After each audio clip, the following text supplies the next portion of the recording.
Hello, good morning, kain. Ngayon lang ako mag-almusal.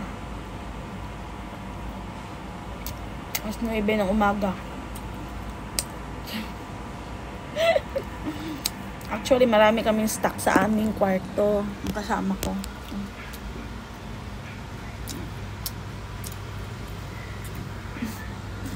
Gulo ng kwarto namin ba?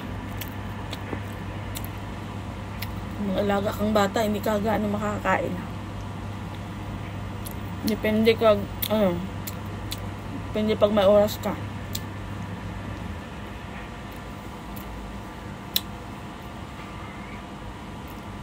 Lalo na alaga mo newborn, tas iyakin. Hirap.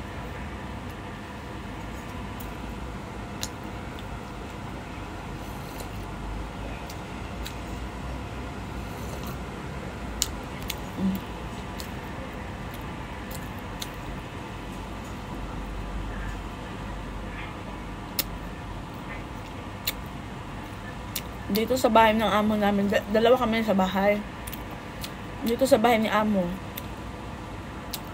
wala kami problema sa pagkain. Kung ano lutuin mo, bahala ka. Hindi siya mangingialam. Dito sa Hong Kong, may food allowance yung mga helpers dito. Pero hindi lahat binibigay yung food allowance nila. Yung iba share naman sa other employer, sa employer natin, 'di ba? Share sa food. Pero may iba naman ng mga amo na binibigay nila yung food allowance sa katulong nila, tapos yung katulong nila bahala na umili lang para sa kanila. So hindi na sila mag-share ng food nila, parang ganoon. So kami naman, ang kasama ko, share kami sa food nila. Kung anong food nila, food din namin. Lalo na ako yung tagaluto. Talagang nasa kusina ako. At the same time, nag-aalaga din ako ng bata, ng newborn. 2 months. 2 months newborn. And then, sa food naman, wala man kaming problema. Pero minsan, talagang, minsan nakakalimutan ni ma'am na kasi yung grocery namin nasa baba lang naman yung marketplace. Doon ako namimili.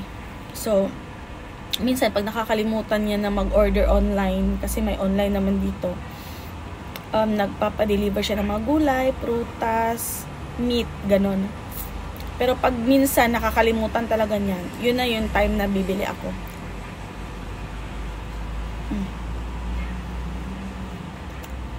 Pero dito sa Hong Kong, hindi talaga lahat ng employer magpo-provide sa iyo ng breakfast mo.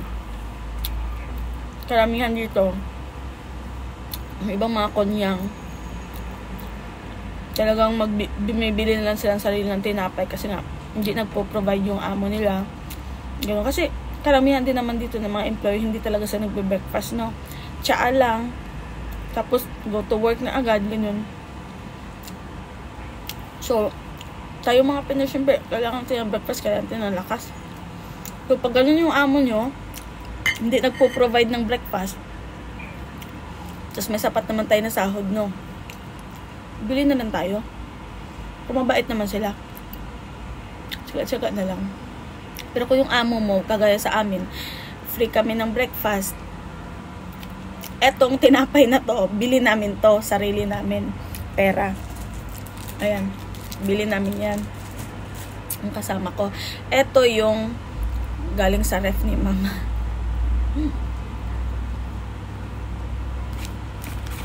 Talagang wala kami problema sa pagkain dito. Yun lang, sobrang puyat, pagod. Gawa nga na may mga alaga kami ba. Kaya kung ikukumpara mo talaga, ako, galing din ako sa Middle East nag-work Saudi ako. 2 years and 4 months ako doon. So, ikukumpara mo talaga Saudi versus dito. Ang lalaki ng mga bahay sa Saudi, pero kayang-kaya mo. Ang pagod mo. Kasi, kung anong time ka matapos, yun na, may sarili kang kwarto, ganun. Dito, may sarili naman kaming kwarto, pero kailangan pa rin namin matulog doon sa kwarto ng alaga namin. At ang mga bata dito, ang daming activities. Hatid sundo ka. Ang daming activities.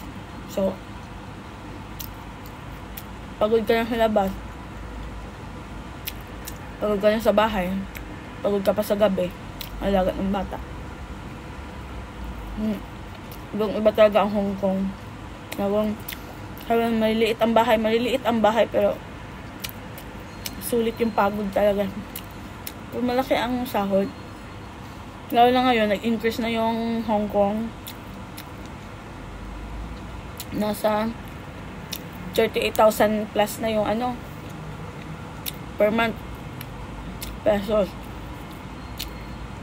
Sure. Good for you, yung mga mag-a-apply pa lang. Kaka-avail kayo niyan. Tapos, weekly yung ating day off. Pag hindi ka pinag-day off ni ma'am, yung amo mo,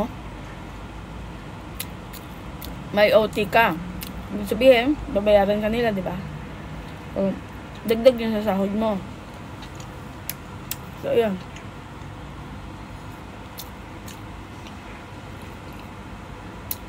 Ako, nagbe-breakfast ako. Depende sa alaga kong bata. Kasi padidiin ko pa siya ng alas 6 ng umaga. So, gigising ako before 6.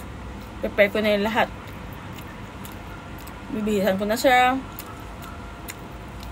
Namusan, i-clean yung face niya. Change yung diaper. And after that, mag-prepare na ako ng milk sa kanya. Ready for feeding na.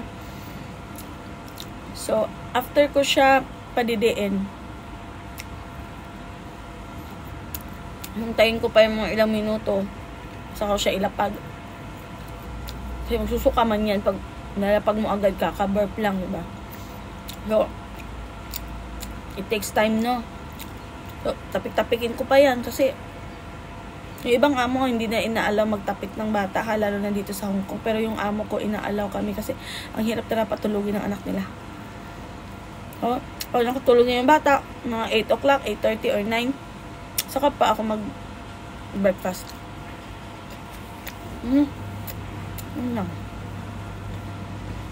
So, habang kumakain ako ng breakfast, naglalaba din. Nalaba.